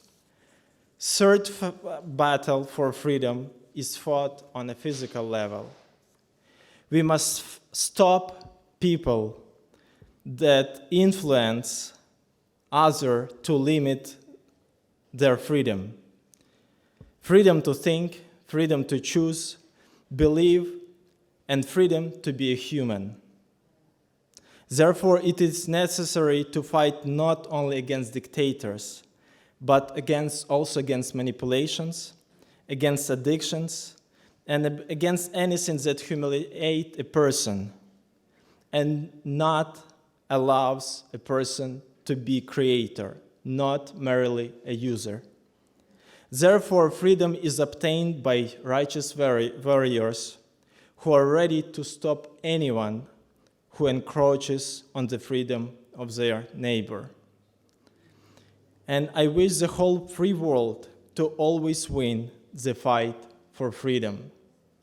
Thank you very much. And also, this award, it goes not to me personally, but to all the freedom fighters in Ukraine who put their lives, who sacrifice their lives, that we here in the United States and in other countries can have peaceful sky above ourselves, can have food on our tables and clean water, that our kids can go to schools and can get proper education, to stop evil people wherever they are. Thank you very much again.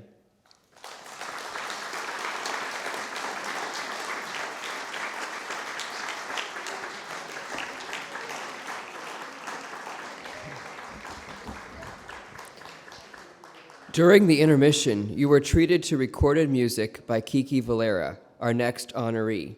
His music is indeed a joyful way to conclude our program today. At the end of Kiki's solo presentation, he will treat us to a video of his famous family and Kiki performing live.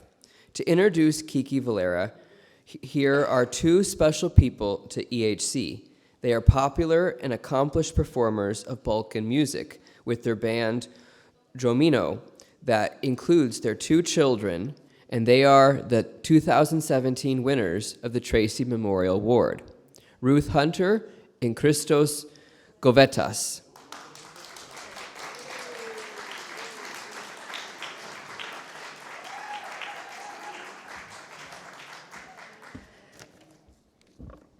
I'll save my son the trouble of moving the mic. I have these great prepared remarks, but listening to all of you speak today has been so inspiring that I had to just do some thinking about what place music has in our lives. And I look around this room and I know with absolute certainty that at every table, music and food is how we carry our traditions, and that's how our family carries our traditions. And we don't even think about it anymore because we've done it since long before our kids were born.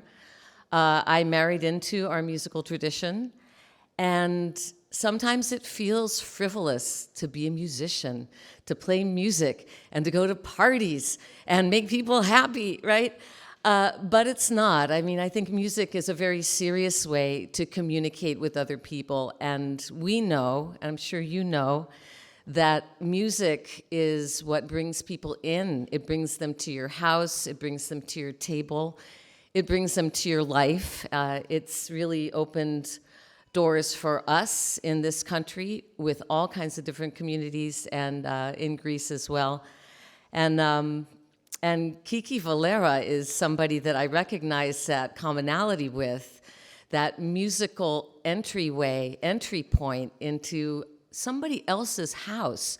It's somebody else's house, but the door is open and you go in and you're part of the family. It's really, it's to me and to our family, it's our core value. It really truly is our core value of inclusion and sharing. And that commonality is what I find with Kiki. And if you know us, you know we don't go out.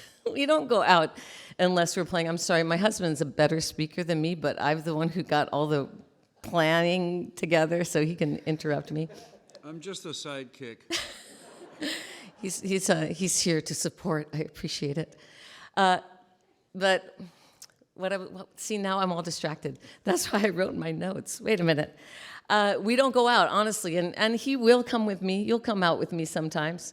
But I go out, the only thing that gets me out of the house, honestly, is Cuban music. So if I know there's Cuban music in town, I will go by myself or with my husband to go hear it. And I started noticing this thing that if you go to listen to Cuban music in Seattle, you're going to find Kiki Valera. I don't care who you're listening to. I went out to listen to, I forget who it was, and it's like, and here's Kiki Valera tonight. Like, who is this guy? He's everywhere. And it's been years, as the years went by, I started seeking out Kiki Valera so that I could, hear more. And I think, when did we go together to the North City Bistro? A couple of years ago, maybe more. It's a very intimate environment. It's a very small little restaurant, and Kiki's got like 25 million people on stage with him, because that's what he does. He gets 1 million people to play with him. And we're just crushed in there, and there's a whole little families dancing around, and my husband won't dance with me, but it's all right. You start seeing the same people at every gig, and you start hearing the same songs at every gig, and it feels like you're part of the community. And that's what music does, and that's what music does for all of us, is that it offers us that door out of the cave and into maybe somebody, I hope it's not a cave, into someone else's experience. And it's such a joy. It's such a joy to be a witness to that kind of music and that kind of feeling. And I'm going to read you some of my prepared notes now. Kiki is more than just a great musician. He carries something beyond just himself. He's part of a musical family legacy and grew up playing with his family, La Familia Valera Miranda, continuing the legacy of son cubano, acoustic roots music from Eastern Cuba, where Kiki was born and raised. He's conducted master classes at Cornish College of the Arts, UW, University of Puget Sound, and as I said, plays with pretty much every Cuban ensemble you will find in Seattle.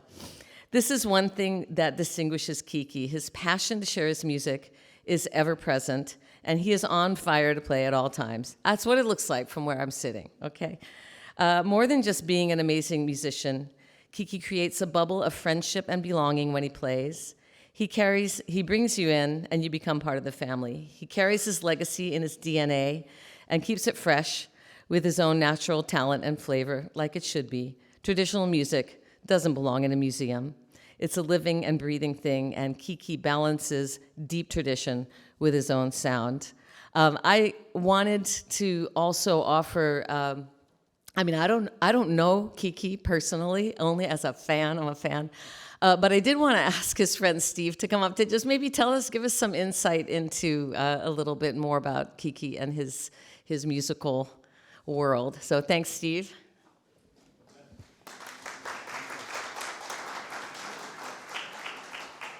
Thank you. I'm really happy to have the opportunity to say a few words about Kiki. I've known Kiki for several years now and have had the opportunity to visit him in Cuba a couple of times before he moved to the United States. People have been talking a lot about story and the importance of story, and also about commonality. And if I can add a little to your knowledge of Kiki's story, it has a lot in common with some of the other topics and some of the other people that we've seen.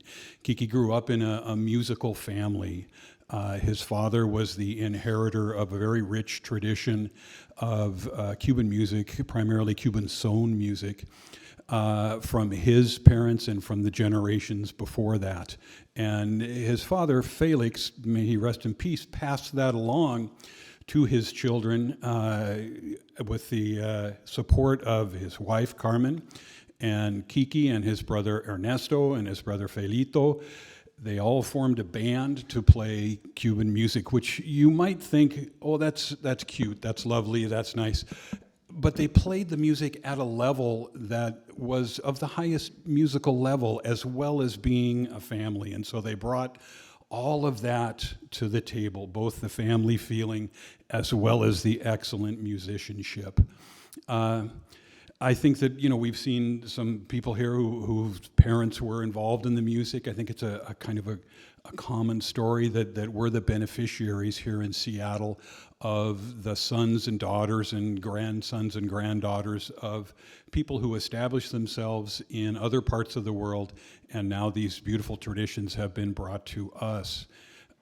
Along with those traditions, of course, part of that tradition is each generation adds their own flavor to it, and this is something that Kiki has just been a master at. Not only can he play in the most traditional style, but when we listen to Kiki play, we hear popular music from various countries around the world. I can hear Earth, Wind, and Fire in what he plays.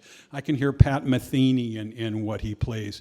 And he's taken his experience, both from exposure to other musics in Cuba, as well as his experience directly in the United States, and incorporated that into traditional Cuban music in a way that maintains the integrity of the tradition and at the same time expresses Kiki's personality.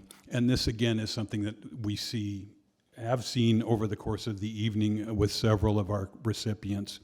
And the final thought that I had in terms of commonality was something that Ruth was alluding to, and that is that, our fundamental human values, the things that connect us, go across cultures. And when we're lucky enough to be exposed to somebody else's heritage, a lot of times we can connect right away because it's based on joy, or it's based on melody or rhythm.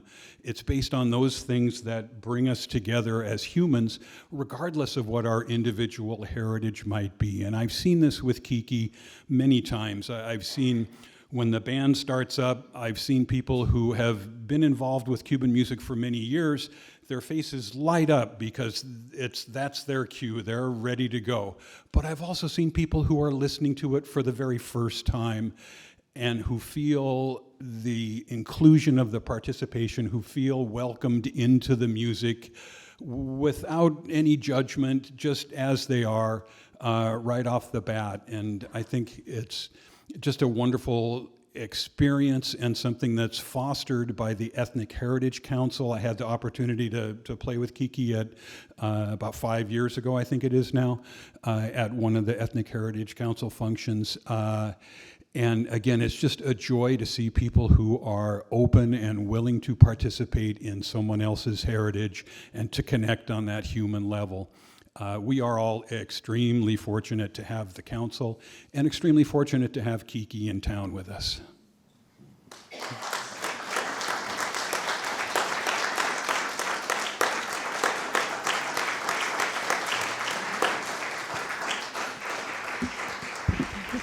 Thank you.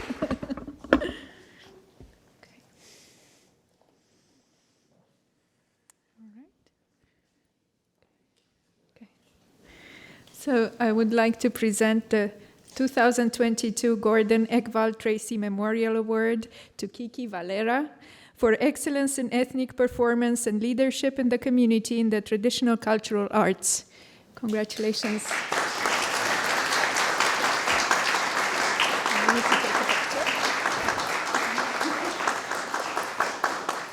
Okay, perfect.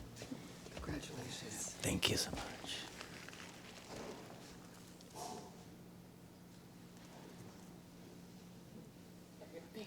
Thank you. Thank you.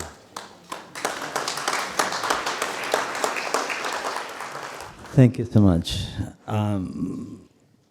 After my dear friend Steve say all that, I'm finding it hard to say something else. But so I am very honored to receive this award today. Only 4 years after moving to Seattle, Roseanne Royer invited me to play for this event in 2017. By coincidence, it was Ruth and Christos who received this same award that year. So that was a special time for me.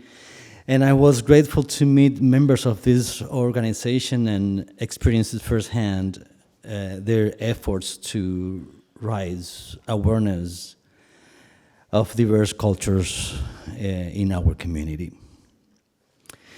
At that time, I never imagined I would feel so welcome in this new home of mine, and that I would have a chance to share my Cuban culture with so many people in the Pacific Northwest. I would like to thank all the members of the Ethnic Heritage Council for their continued support and appreciation of my traditional Cuban music legacy. I'd like to thank John Gilbert and the Earshot Jazz team for bringing my family in 2013 and for presenting my work as a solo artist. Many thanks to Robin Lloyd from KX Jazz Caliente for her endless enthusiasm and my musical endeavors. To Doreen Mitchum from Folk Culture for awarding me with 2 artists grants that recognize my effort to preserve my cultural heritage. To my friends and fellow musicians, Steve here present, who have opened their hearts and their homes to me. To my wife, Naomi, for her unconditional love and support and persistent encouragement. And thank you all of you for being here today. So I'm going to come up on stage. I promise to make this short. So we have a saying, more music, less talk. So I'm going to play for you a song, and after that, we're going to be seeing some videos.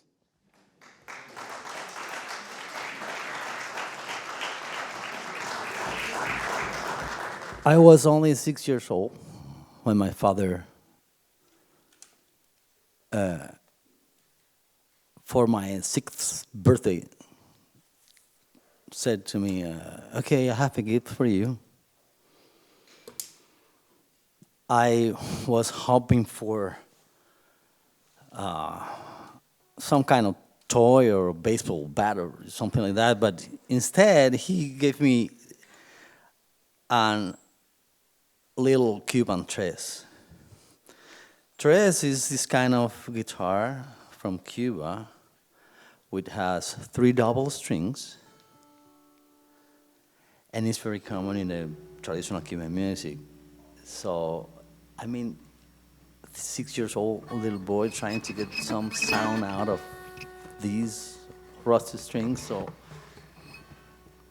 and this instrument that I have here tonight is a cuatro. Tres means tres, I mean 3, and cuatro means 4. So this is 4 double strings. So I discovered this a little bit after I started with the tres. So I realized it's the possibilities, you know, and since it's my constant companion. So my father,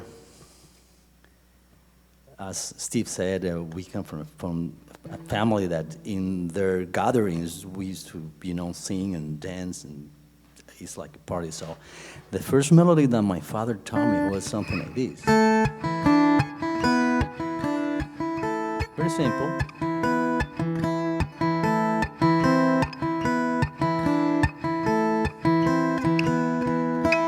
So tonight I'm going to play, today, it's not yet. Today I'm going to play this song, La Vida Parrandera. Parranda means fiesta, party, that party that lasts from 4 days.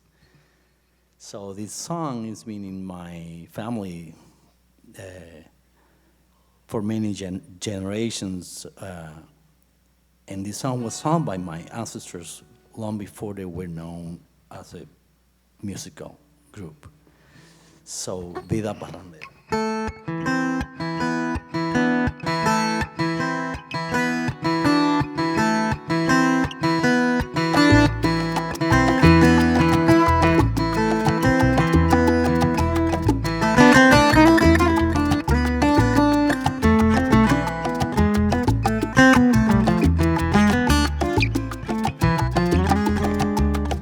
Esta vida parrandera me mata. Esta vida parrandera me mata.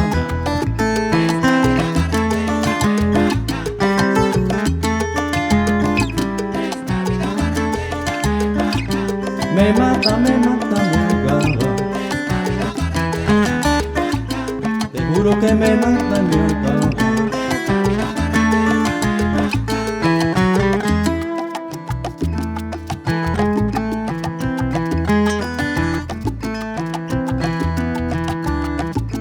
Yo soy Valera y me llamo la flor de la maravilla.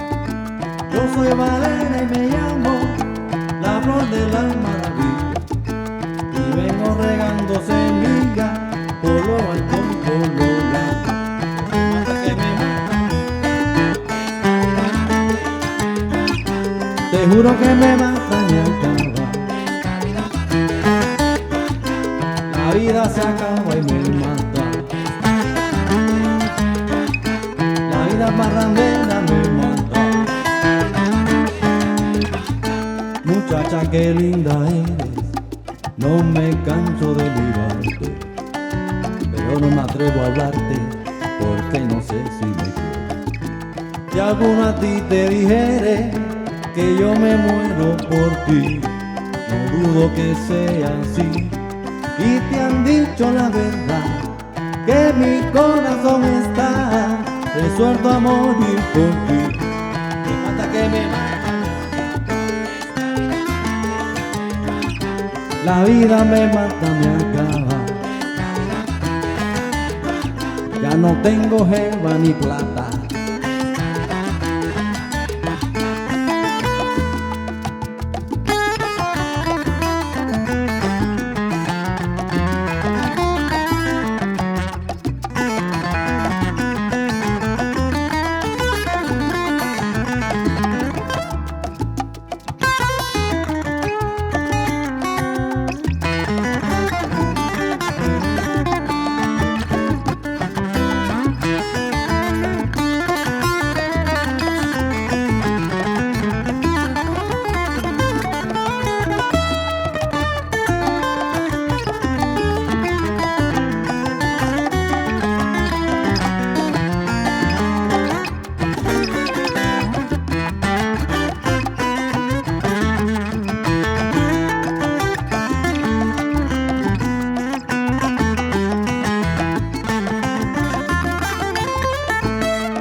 Me mata, me acaba. La vida barrandera me mata. Me mata, me acaba. Te juro que me mata.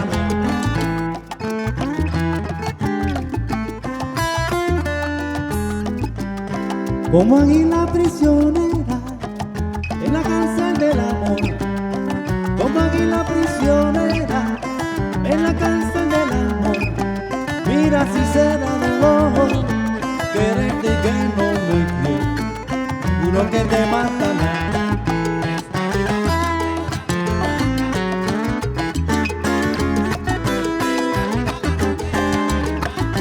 Te juro que me mata, me acaba. Esta vida barrandera me mata. Te juro que me mata, me acaba. Que me mata, me acaba.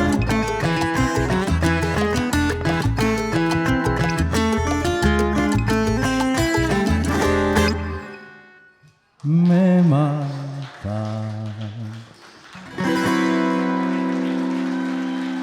Thank you so much. Thank you. As we come to the conclusion of the evening, we have the raffle. Linda Lee will be pulling out the raffle tickets.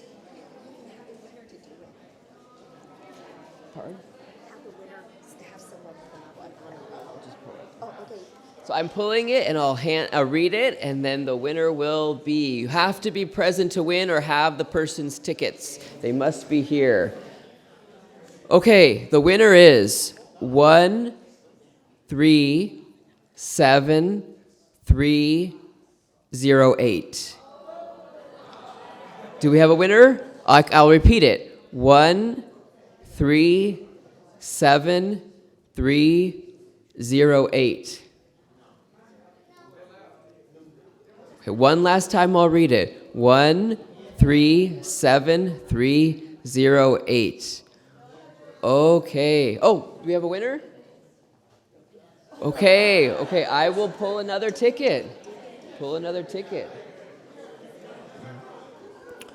The number is 137421. That's 137421. Oh, congratulations. Awesome. Yes, confirmed winner. Congratulations. Okay, for the second raffle drawing, we will be pulling for, this is the cash prize. Right, and you all humored me very well today. And remember, half of the cash in my purse, which was a total of $300. Thank you very much. So half of that is $150 cash. The number 137349. 137349. Oh, congratulations, we have a winner.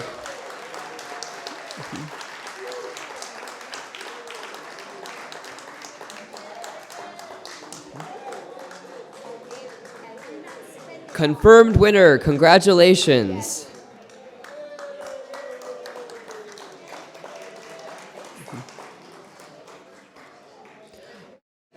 At this time, I will turn it over to Roseanne, who has a message of thank you and gratitude. Well, before everyone departs, and take your time to leave the room, say hello to or goodbye to your new friends.